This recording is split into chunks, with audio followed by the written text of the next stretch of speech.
वासुदेवाय देव्यै च तस्यै जनकात्मजायै नमोऽस्तु रुद्रेन्द्रियमानिलेभ्यो नमोऽस्तु चन्द्रार्कमरुद्गणेभ्यः जयति रघुवंशतिलकः कौसल्यार्कनन्दनो रामः दशवदननिधनकारी दाशरथी पुण्डरीकाक्षः अर्जनं भवबीजानाम् अर्जनं सुखसम्पदाम् अर्जनं देवदूतानां राम रामेति अर्जनं मूकं करोति वाचालं पङ्गुं लङ्घयते गिरिं यत्कृपातमहं वन्दे परमानन्दमाधवं वसुदेवसुतं देवं कंसचाणूरमर्दनं देवकी परमानन्दं कृष्णं वन्दे जगद्गुरुं।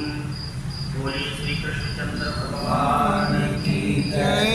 राजा रामचंद्र भगवान की जय। जगदम्बे माता की जय। पवन सुत हनुमान की जय। गंगा माता की जय। गो माता की जय। भारत माता की जय। नर्मदा मैया की जय। मैं तो कल्पना भी नहीं कर सकता था कि मुझे यहाँ कुछ बोलना होगा, क्योंकि मुझे बाहर जाने की तैयारी कर रहा था। हमारा नाना का आज छोटा सा कार्यक्रम है। मंच पर विराजमान मेरे परम प्रिय मित्र पूज्यपाद ब्रह्मचारी जी नागेंद्र जी, मैं आपको प्रणाम करता हूँ, अभिनंदन करता हूँ। आप सभी श्रोता महानुभाव श्रीमद् भगवद गीता का पाठ कर रहे थे और मैं ऊपर से विभूति योग का आपका पाठ श्रवण कर रहा था और साथ साथ जलपान भी कर रहा था। ब्रह्मचारी जी ने आपने मुझे बताया कि नीचे भक्त लोग बैठे हुए हैं, आप चलिए ये श्लोक का अर्थ कर दीजिए। और मैंने उनको धीरे से बताया कि सहयोग बस मुझे याद आ गया, आज मेरा संन्यास दिवस है। 14 अप्रैल 1998 को हरिद्वार में गंगा के तट पर मैंने अपने प्रातः स्मरणीय अर्चनीय वंदनीय गुरुदेव से संन्यास दीक्षा आज के दिन ग्रहण किया था। अगर 98 से आज तक जोड़े तो 26 वर्ष का मैं सन्यासी, 26 वर्ष का सन्यासी आपके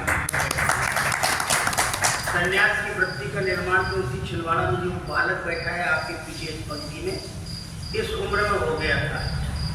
छोटा बालक के नन्हा था, उसी समय मेरे मन में संन्यास वृत्ति ने आकार लेना प्रारंभ कर दिया था और मन में भी निश्चय हो गया था कि मैं छिंदवाड़ा में नहीं रहूँगा, केवल यहाँ मेरे माता पिता मेरे जन्म के कारण बने हैं, बाकी मैं उनका साथ बहुत दिन तक नहीं दे पाऊँगा।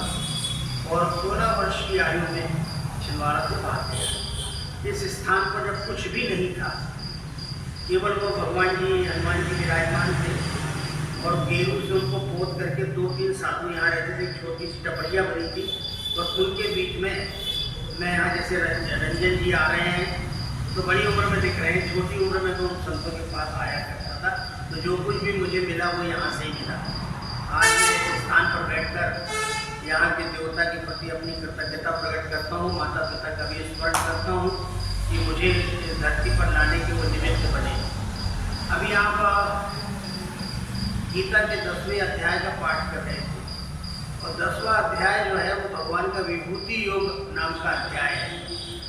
अर्जुन के मन में विश्वास जमाने के लिए मैं जो कुछ कह रहा हूँ अर्जुन को अटपटा सा न लगे, क्योंकि अर्जुन आज का है, मैं आज का नहीं हूँ। भगवान कृष्ण ने कहा कि मैं आज का नहीं हूँ, लेकिन जब अर्जुन को 3रे अध्याय में 4थे अध्याय में वो कह रहे हैं कि देखो जो मैं तुम्हें आज बता रहा हूँ ये मैंने पहले सूर्य को ज्ञान दे दिया है और आज तुम्हें दे रहा हूँ, तो अर्जुन को आश्चर्य होना स्वाभाविक है। अर्जुन के मन में विचार है कि आपका हमारा जन्म तो अभी हुआ है और आप सूर्य को ज्ञान देने की बात करें। तो सूर्य को जो मैंने ज्ञान दिया है वो बहुत पहले विवस्वान शब्द आया है, आप 4थे अध्याय में देखिएगा, 3रे अध्याय में।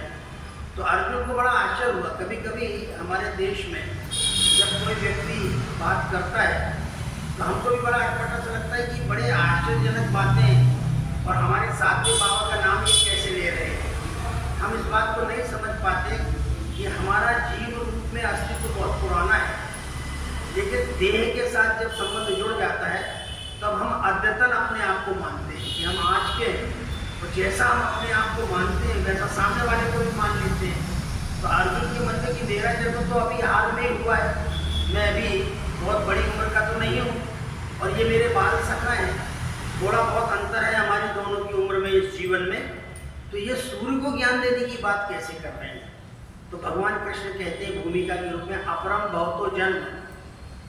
सुन लो, हमारा तुम्हारा जन्म भले ही तुमको लग रहा है कि आज हुआ है, परंतु अजो किसन का व्ययात्मा भूता नामी भो किसन, मैं तुम्हारी तरह नहीं हूँ। ईश्वर जब जीव को उपदेश करता तो जीव अपनी भूमिका से उपदेश लेता है और ईश्वर बोलता है अपनी भूमिका से।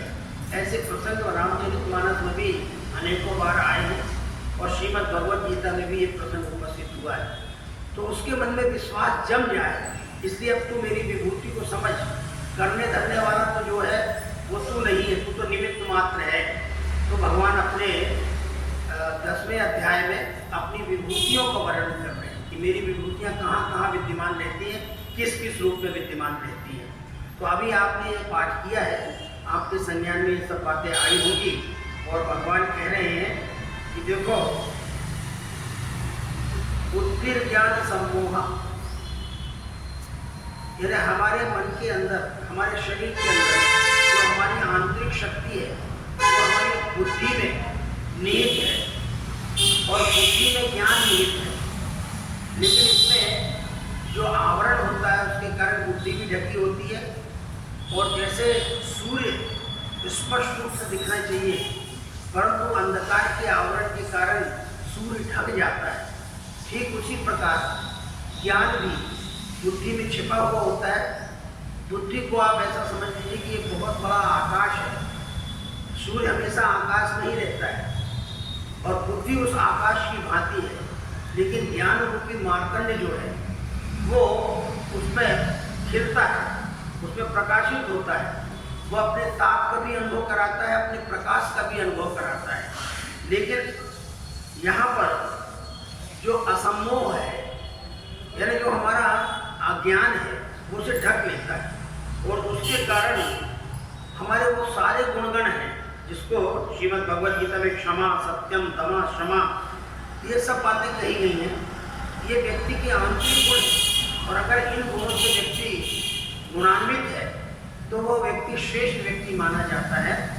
सुख दुखम, सुखम दुखम, अभो यानी भाव और अभाव, होना और नहीं होना, भयम चा भयम मेव च, ये सब हमारे बुद्धि के अंदर छिपे हुए हैं। लेकिन इसमें जो आवरण है, इस आवरण के कारण ये प्रकट नहीं हो पाते हैं, इसलिए हम इसका अनुभव नहीं कर पाते। और ऐसा करके भगवान ने फिर अपनी जो वृत्तियाँ हैं, जो जीव के अंदर छिपी हुई वृत्तियाँ हैं, उन वृत्तियों को अपनी विभूति बताया है कि इसी विभूति के सहारे व्यक्ति जीवन में उत्थान कर पाता है।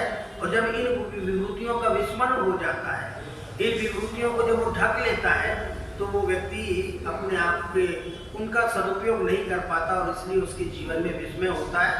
भगवान कृष्ण ने फिर इस परंपरा को, इस अपनी ज्ञान परंपरा को, उपदेश परंपरा को आगे बढ़ाते हुए और जो कुछ भी जहाँ जहाँ श्रेष्ठ है उसे अपना अंश बताया है और इस प्रकार से कहा कि ये संसार जो है 4 हिस्सों में बटा हुआ है और मेरी महिमा 3 हिस्सों में है। एक अंश है स्थितो जगत, एक अंश में तो केवल जगत है और बाकी के अंशों में मेरी महिमा स्थित है। इस बात को समझने का हम आप प्रयत्न करें। और उसके बाद फिर भगवान जो है विभूति का जब वर्णन करते हैं तो अर्जुन से प्रश्न करते हैं क्या मेरी विभूति को प्रत्यक्ष देखना चाहते हो। तो 11वें अध्याय में फिर भगवान अपनी विभूति को प्रकट करके दिखाते हैं और जब अर्जुन उनको देख करके दंग रह जाता है तब सकेति मत्वा प्रसवम यदुक्तम, हे कृष्ण हे यादव हे सकेति अजानता वैमानम तवेदम मया प्रमादात् प्रणेन वापि। अभी आप उसका पाठ कर रहे थे।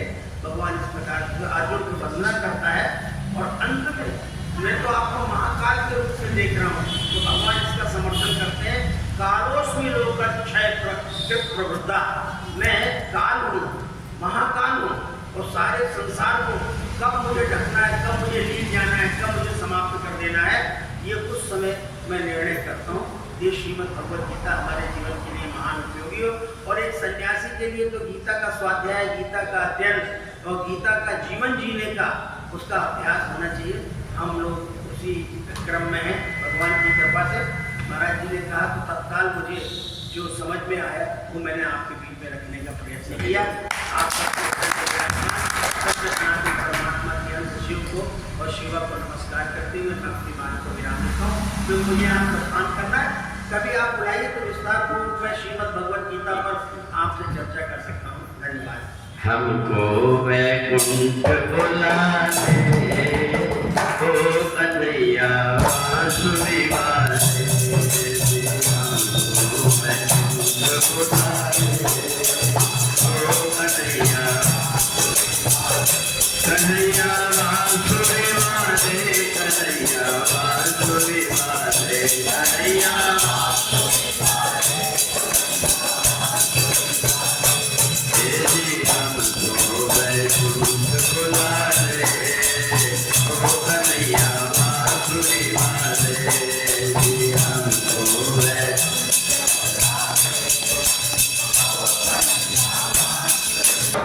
जगदम्बा मैया की, सियावर रामचंद्र की, पवन सुत हनुमान